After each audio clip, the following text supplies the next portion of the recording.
మీతో ఎంతో రుచికరంగా ఉండే కోడిగుడ్డు వేపుడు ఎలా తయారు చేసుకోవాలో చూపిస్తానండి. ఇప్పుడు దీని తయారీ విధానం చూద్దాం.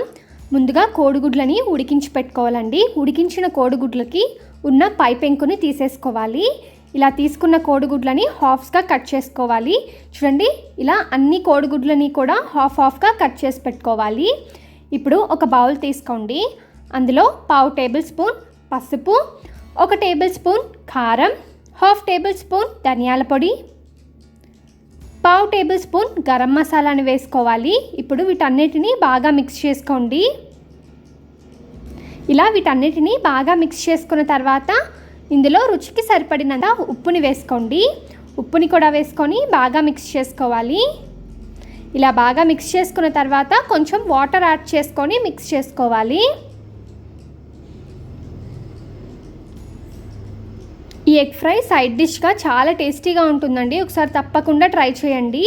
చూడండి, మనకి కన్సిస్టెన్సీ ఇలా ఉండాలి. ఇప్పుడు స్టవ్ ఆన్ చేసుకొని ప్యాన్ పెట్టుకోండి. అందులో 2 టేబుల్ స్పూన్ల నూనెని వేసుకోండి. నూనె వేడెక్కిన తర్వాత 1/2 టేబుల్ స్పూన్ జీలకర్ర వేసుకోండి. జీలకర్ర వేగిన తర్వాత మనం ముందుగా బాయిల్ చేసుకొని కట్ చేసి పెట్టుకున్న ఎగ్స్ని ఈ ఆయిల్లో వేసుకోవాలి. ఇలా అన్ని ఎగ్స్ని కూడా ఈ ఆయిల్లో వేసుకోండి.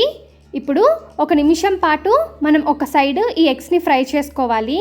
ఇలా ఫ్రై చేసుకున్న తర్వాత ఎగ్స్ని మరోవైపుకి కూడా తిప్పుకొని మరోవైపు కూడా ఈ ఎగ్స్ని బాగా ఫ్రై చేసుకోవాలండి.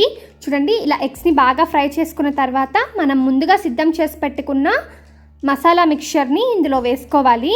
ఇలా వేసుకొని ఈ వాటర్ మొత్తం ఎవాపరేట్ అయిపోయే వరకు ఈ ఎగ్స్ని బాగా ఫ్రై చేసుకోవాలి.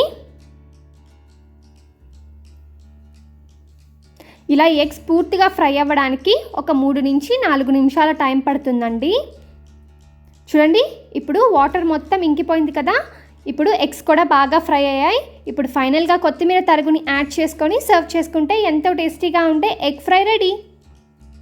చూసారు కదండి, ఎగ్ ఫ్రైని ఎలా తయారు చేసుకోవాలో. ఈ రెసిపీని మీరు కూడా ట్రై చేసి టేస్ట్ ఎలా వచ్చిందో నాకు కమెంట్ సెక్షన్లో తెలపండి. ఈ వీడియో మీకు నచ్చింది అనుకుంటున్నాను. Thanks for watching.